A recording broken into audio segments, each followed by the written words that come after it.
Well, I think Nirvana took a pause. During that time, home prices were surging, and we had very attractive affordability.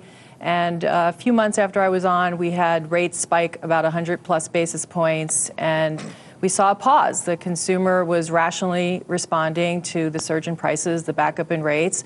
And over the summer and the seasonally slower months, we definitely saw a pause. But the good news, Scott, is that I think we're back to seeing very strong activity throughout the country, despite the bad weather. And Nirvana is not far around the corner.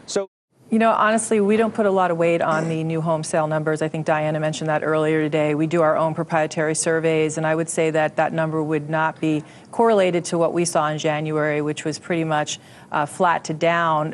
But most importantly, the traffic and the activity continues to accelerate through January into February. People think about the spring selling season post Super Bowl Sunday, and the business has really accelerated. I would say California. Yeah, if you look at the current valuation of China equity market, look at MSCI China, price as 8x 12-month earnings. The H-share index, HSCI, is currently priced at 5.6x 12-month earnings, which is 10% below the post-Lehman crisis trough. So the market has priced in an imminent financial crisis in China with current valuation, which reflect a big equity risk premium. So in my opinion, the market have already pricing very bearish growth expectation at the National People's Congress, which will kickstart next Wednesday.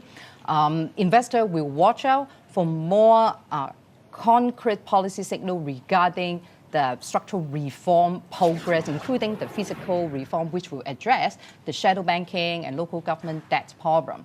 And bull case. Scott, I've studied the great secular bull markets throughout history, and I can tell you that this is it. This is one of them. Last year, solar infrastructure spending around the world was $100 billion. That number is only going in one direction over the next decade.